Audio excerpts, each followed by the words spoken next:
Man, you sure did start a lot of your NHL players. Yep. And I only started like 5 of mine. Yep. And I still won. You did. You know what that means? Here it comes. That it's a preseason game. And all of these guys are working in a new system and trying to build new chemistry and all in all handling a lot of variables that make the end result of the game itself far less concerning or exciting despite how many NHL regulars you might have rostered. Oh. Yeah. Yeah. Okay. Why does this feel worse than if you just mocked me? Because the only thing that feels worse than mocking is pity. You're a friggin' psychopath. Brother, it's the preseason. I'm just getting started. Low quality fans of a high quality Bruins team that is a dub. I don't know how many people who watch this channel can count. But I believe, and help me with this math, I believe that makes 2 dubs in a row, which equals best team in the league. I'm pretty sure that's the math. Nobody, you know what? Don't double check it. Just believe I'm right. Dubs! There's actually a reason to get kind of excited. Like, we're let's be honest with ourselves. We're looking for reasons to be optimistic. Why wouldn't we? Sports are entertainment. We want to be entertained, and it's most entertaining when you win. But there is a genuine reason to kind of be like, all right, we're feeling it a little bit. And it's not exactly because we won, but it's the way we won. Neither of these games are pretty. Neither of these games were even good, really. Like, from a standpoint of skill. But they either fought back and worked their way back into games, such as against the Rangers, and then finished it off. Love to see it. Or, in this one, a third period goal. They win the third period, and then they maintain it and close the door at the very end. Was it scary? Yes. Did they take a late period penalty to get it extra scary? Yes. But they closed it out. And if there's one thing, two things, counting, 2 things last year that we did not see. We did not see them close games out, and we did not see them fight back in the third period too often. Games were kaput with about 10 minutes left, typically last year. This doesn't feel like that. Now, of course, many of you would be right in saying it's the preseason, dude. Relax. Fine. But if the vibes in the locker room are we fight back, we maintain, we bring the game to them and we shut the door, like, I'm going to take that as a win because that's not the vibes we got last year. It's just not. Lackadaisical is how you could refer to the team performance. The large majority, even before the after deadline disaster, Hindenburg 2.0 that we suffered, the whole season was lackadaisical in their approach. In October, when we started the season really poorly, the quotes and comments coming out were just, well, you know, we got to get things straight, whatever. No urgency, no intensity, no tenacity. McAvoy's comments in late October. Do you remember that? When he goes, well, the past couple of years, we've realized that you don't win the cup in October. Buddy, you're not winning games. Like, at all. I don't give a shit what you do and don't win in October. We need a couple of wins, though. A couple of wins. So, I just think the overall vibe of the team with these kind of performances is a reason for optimism. There's a fight back that we are seeing. There's pride in their shifts and what they're doing. I don't care if it's preseason, off season. I don't care. It's a different vibe, and I needed that for my soul. And I think a lot of you can respect that take. I think a lot of you can sit there and no matter how negatively you feel about the team, could go, well, I'll give them that. Like, that's at least it's a different feeling, a little different than what last year was. I'm going to lean into it fully. So let's talk about this lineup a little bit. Tufte, Zacha, Asimont is your top line. Merkulov, Kuznetsov, Kostelik. Kuznetsov getting some time in the middle. Interesting. Beecher, Corrali, Bancroft, VL, Brown, and Duran. And then your back end is Hampus Lindholm. First time we're going to see him since the injury. Yoki Haru, Lorai Aspirat, Brunet, Harris, and then DiPietro is going to play this full game. Zajac was backing him up. He never came in. My expectation is first cuts are tomorrow.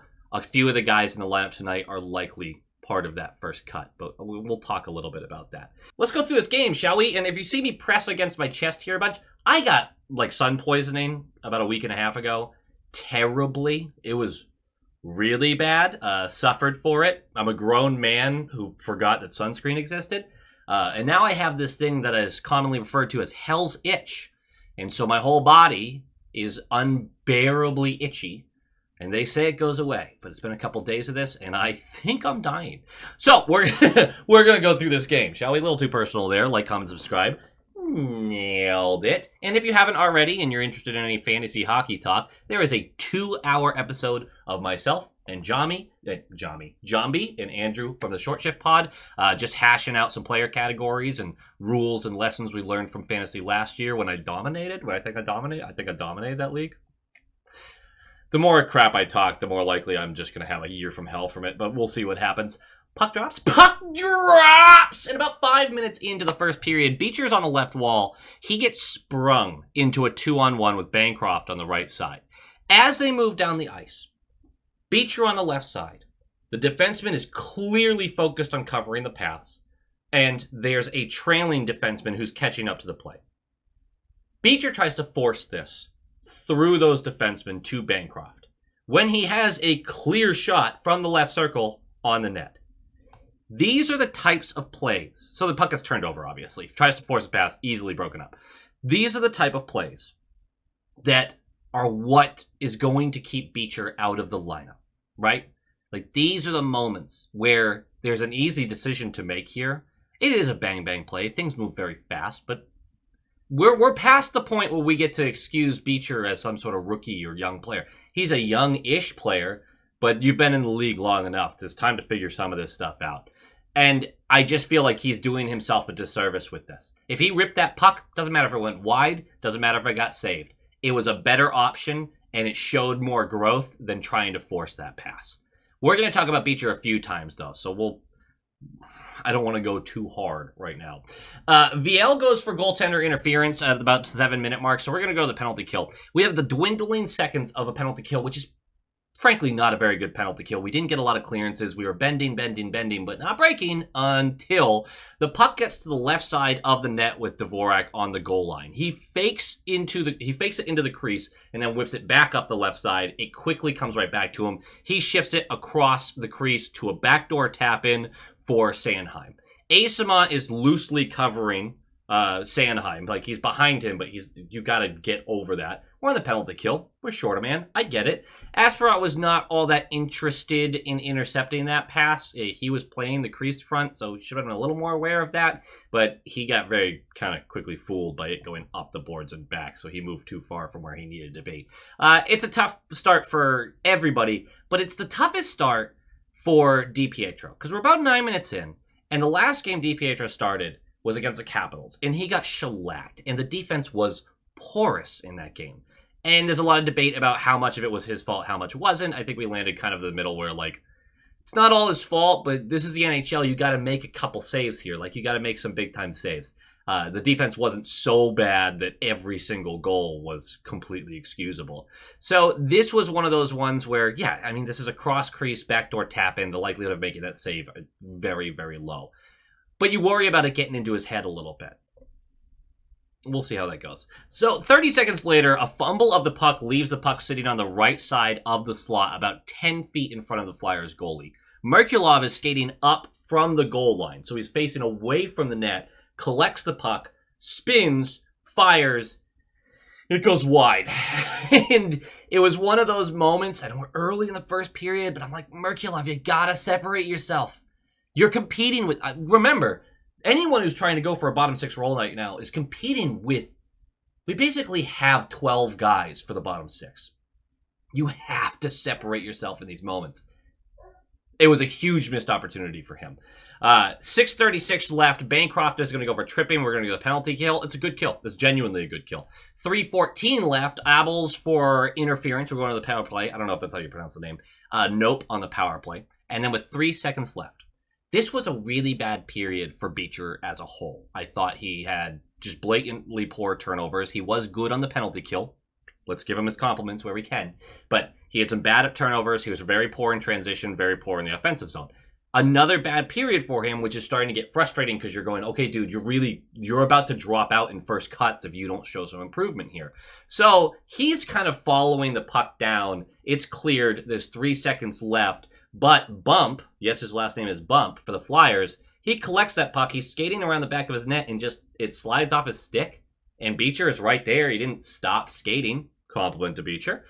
And he just collects and throws it 5-hole before the goaltender even knew what had happened. And it's 1-1. A gift of a goal, but good job on Beecher getting it done. Andrew hilariously texted me about how Beecher forced the turnover, and then I begged him to watch it again. And he did. And he went, I got the flu shot today. I'm a little loopy. And I respect that. I do respect the honesty there. Second period starts. We're 54 seconds in. Konechny is going to go for slashing. He slashes Asimon. And we're going to the power play. No, not a good power play. Just kidding. Actually a pretty good power play. It just didn't succeed. There was some good pressure, though. And I will take this incrementally. Just improve. Get used to the systems. The moment Konechny leaves the box, he's going to trip Brunet. I thought this was kind of a loose call, but either way, he literally skates out of the box, trips Brunet, skates right back into the box while he's screaming at the ref. So with about 3 minutes in, we're going back to the power play. And then, about a minute into the power play, Lindholm blocks an attempted clear on the left wall. Him and Lohrei battle to pump the puck back out into the slot, where Bancroft is the lucky recipient. He's going to fire on net. It's going to get blocked by a defenseman in front of him, but the puck goes right back to him. He makes no mistake of the second and goes high blocker corner, and it is 2-1 on a power play goal by Bancroft. This is Bancroft's first preseason game. Good freaking start. And overall, he had looked solid. He wasn't blowing your mind, but he looked good. 7:12 in. Zegras is skating through the top of the slot, and he just sends a backhander towards the net. It takes a deflection and ends up landing just to the left of DiPietro. And Yoki Haru is all over Michkov. And I'm pretty sure it's not Michkov who makes this play. I'm pretty sure it's York. Yoki Haru's all over him, basically preventing him from getting the puck towards the net more so than it already is. York beats Hampus to this puck. Pretty sure it was York and not Michkov. It got attributed to Michkov initially, but I'm pretty sure it's York. York smacks it. It goes past DiPietro, but post and out to the other side of the net. Kuznetsov is all over this guy. What's his name? Grebenkin? He's all over him. He's much smaller than him. He's not able to prevent the stick work, and he's able to smack it out of the air into the empty net. It's 2-2 just like that. We're going to have a Kuznetsov conversation as well later on. 7:59 left. Duran's going to go for holding. We're going to the penalty kill. 1 minute later, Zegras again has a great entry into the offensive zone. He gets in after faking everyone over to the left a little bit, skates it in, quickly tosses the puck to Michkov, who's on that right point skating with him. Michkov has Brown coming at him, goes right around him. Michkov's going to be really good, guys. I think he already is really good, but he's going to be really good. So he's going to skate to the center of the slot. Defense is going to collapse. And then he shifts the puck back to Zegras, who's below the right circle. Very sharp angle. DiPietro throws his body over there, but he also gets super low in a way where, like, slide over to the other side, sure, but why did you have to dive for this?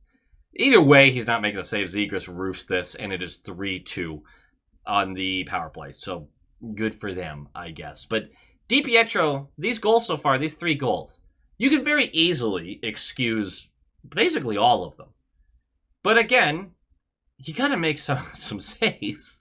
And his motion during these goals kind of leads you to go, yeah, sure, the defense didn't take care of their assignment, but I don't think he was going to make a save anyway here.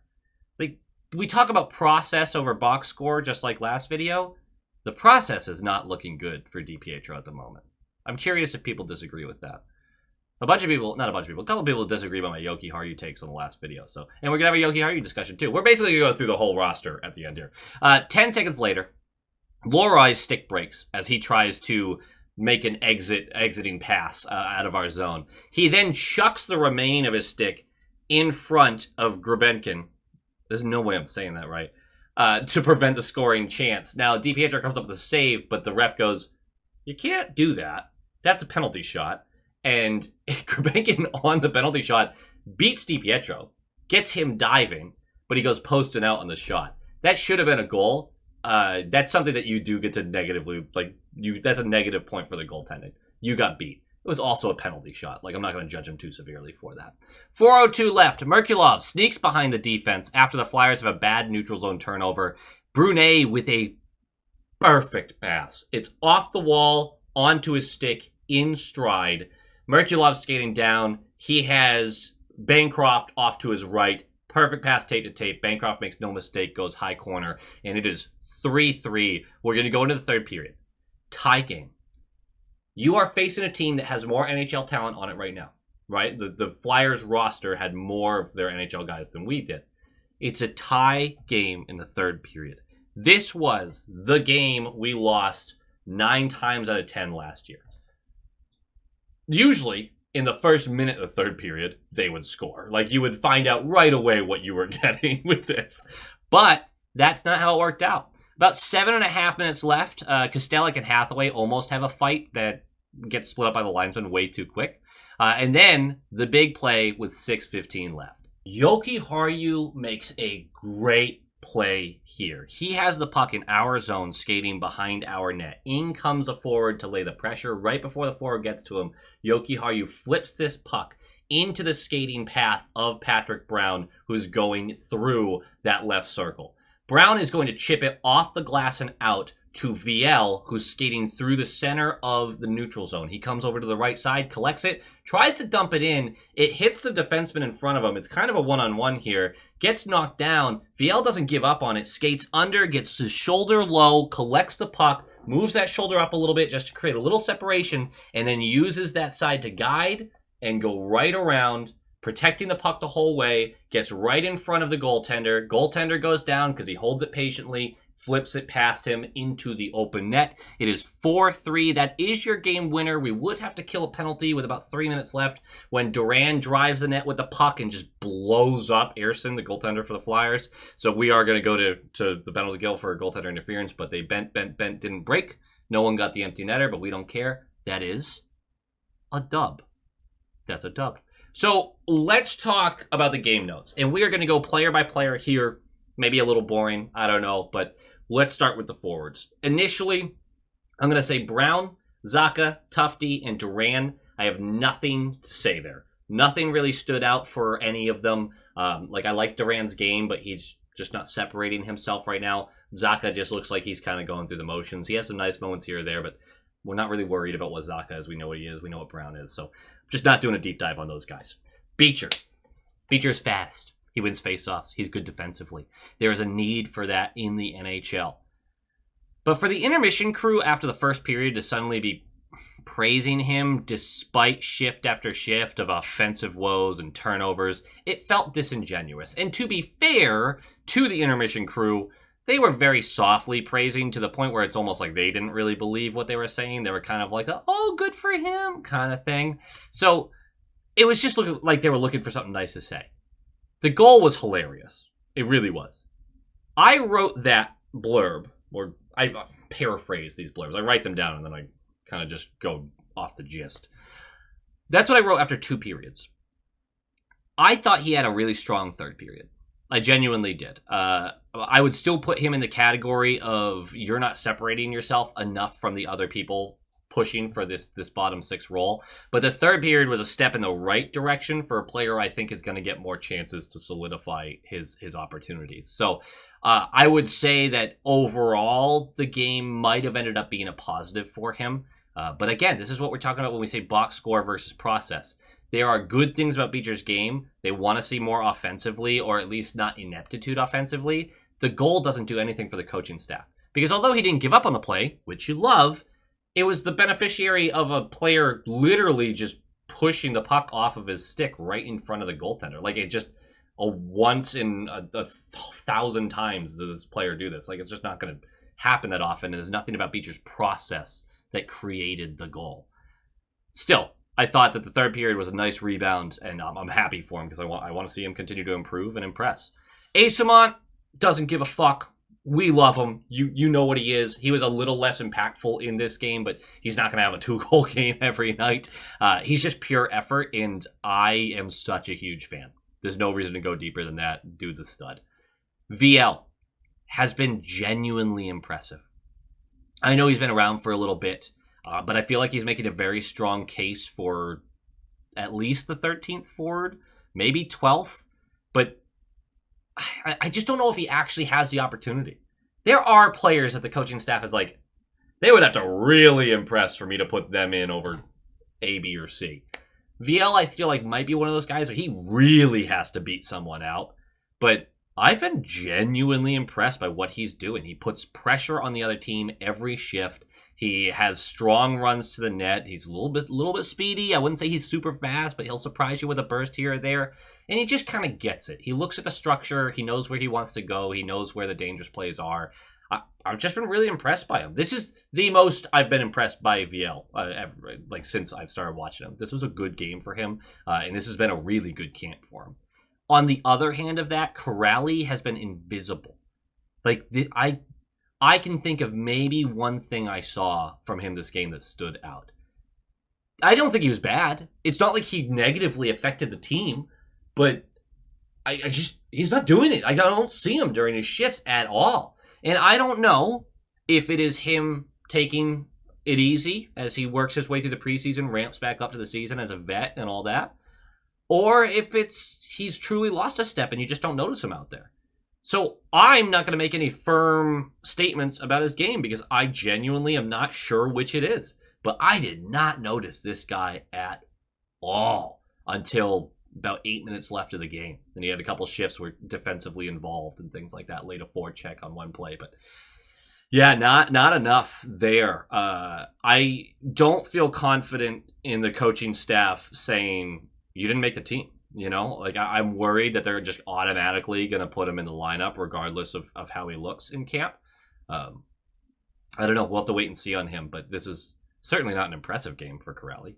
Kostelic is ramping up. I made comments last game that he was in that I was like, I don't know if he's just working his way back, injuries last year, taking it easy, but he's ramping it up. You can tell as the shifts go on, he's getting more involved, more aggressive. So I just think he's taking some time to get his motor really going. So I'm not really worried about Kostelic. I just wanted to say that because I feel like last video I came off kind of negative about him. I'm not worried about him, or 2 videos, whatever video it was, whatever game he was in. I'm just not too worried about him right now. It genuinely feels that he's ramping up towards the season. Merkulov had some nice moments. Good assist on Bancroft's goal. Not enough. Just not doing enough. Quietly good. I think he's quietly good. But again, we're talking about separating. And I don't know if quietly good gets it done. We have 3 games left of the preseason. Maybe quietly good does get it done. I don't know. I expected more. I haven't seen more yet. So I just want to be fair. Merkulov, I've adored. I've talked about him for years. I'm very excited about the player. I like the player a lot. I feel like he deserves more opportunities. But I also have to be honest during the preseason, and I just haven't seen it. I haven't seen enough of the nice moments. They are there, just haven't seen enough. Who's Dadinov? I thought it was funny. I said his box score is really good. I didn't think the process was very good. I still got a bunch of comments about the box score, but I understand the statements that were made of like, hey, a game tying goal and then a game winning assist. Like, you got to give him credit there. I totally get it. This video, the process, better, much better. Is he separating himself? Not exactly. I think there's still too many moments he's pushed off the puck too easily. That's causing issues. Because again, it's about beating the accusations. It's about pushing away the negatives that the coaching staff has about you, such as it's too easy to knock him off the puck, it's too easy to rip the puck from him. You have to go beyond that and show that you're solving portions of that to earn spots in the lineup. I think he's still in that category of not doing enough to separate himself. This was a step in the right direction, far more so than the game that he had a game-winning assist and a game-tying goal. That's just my take on his process there. But this was a much better game for him. Last forward we're going to talk about, which is the last forward in the game, Bancroft, the big winner tonight. Not only, first preseason game, not only did he have 2 goals, but he was really good. His shot selection was very good. He has an eye towards the net. His transition game was solid. His pacing and his understanding of spacing during transition was really solid. He keeps himself open. Nothing drives me nuts like a player skating forward with another one in transition, and he like stays in line with the defenseman. Hesitate, drop back, create a passing lane. This is what this guy's doing. Bancroft is paying attention. I wouldn't call him clever offensively. I wouldn't say he has great vision offensively, but I would say he looks for simple plays to dangerous areas of the ice, and he's effective. And again, those shots were really solid. I think this is a really good start to his preseason showcase. I was impressed. Again, he's not going to stand out. He's not eye-popping, but if you watch him specifically for a couple of shifts, you go, yeah, he's in the right spot, and he's impactful. So I feel really good about Bancroft right now. Another guy that I'm not sure if he truly has a chance to make this squad, but really good game for him. Really good one. Defenseman, it's pretty easy. Lindholm is shaking off the rust, clearly, but he calmed a lot of my nerves after the injuries that he faced last year, the worry that he's never going to be the same. And I don't know, maybe he won't ever be the same, but he looked solid. He looked like he was making good plays. He was moving well. I'm very less nervous, very much calmer about Lindholm, Hampus Lindholm going forward. Yoki Haru. Let's save Yoki Haru for last, actually. Brunet had a nice game, active defensively, particularly clever with his stick work to prevent scoring chances, but his breakout passes and his offensive upside were on full display. He doesn't have the pressure of needing to make this team, and I'm glad to see him like develop and work his way toward his NHL ceiling, because I genuinely believe he has that. But this was a really nice game for him overall. I think that we're just going to see him improve through the year, and I will not be surprised when we see him in the NHL for a few games whenever we have injuries this year. Lohrei, on the other hand, it's going to take more than a summer to fix all the defensive woes. He looks the same. He looks completely the same. The defensive miscues, the offensive upside, the good zone entries, the nice shot, the really risky blue line plays, the slow transition back into the defensive zone. The good comes with the bad. Nothing looks different with Lohrei right now. I'm not that frustrated. Again, it takes more than a summer to fix the defensive woes that he had last year. But if he wants to start the year next to McAvoy, which Sturm wants, we're going to need to see a little more in the preseason, I think. We need to see a little more. Asperat and Harris didn't stand out much positively or negatively, which I think is a plus, just in general. Harris staying steady right now will be very good for him, because he will be considered for a 7th defenseman role. All right, Yoki Haru. Yoki Haru wasn't a disaster. Hey, nice. He was a positive offensively. He was a net negative defensively. Those are objectively true. But it was an improvement on what I saw as just an absolute disaster in his previous games. If he can be steady defensively, I know there's going to be defensive miscues. I know there's going to be turnovers in the defensive zone. I get it. If he can be steady, then I can be comfortable with a third pairing defenseman who has some offensive upside. So far, I haven't seen a lot of that. In this game, he was okay. He was okay. And I'll take okay right now. I want him to, and I would assume this takes a couple of months, to just be that guy who, like, something clicks and you're like, oh, yes, you're great. You're our budget Grizzlick. Like, absolutely, we're happy to have you. We're not there. We're not anywhere close to there. But maybe a step in the right direction. Because he's going to start on the team. Like, our 6 defensemen are basically set unless Yoki Haru really screws up. To be fair, if he repeated what he did last game in this game, that would be considered really screwing up. Let's talk about the goaltender, DiPietro. Just not enough. Just not enough. The puck tracking is poor. The economy of movement is nuts. He's just all over the place. He flails way too often. How many times during the game do you look over and you're like, why is he on his belly?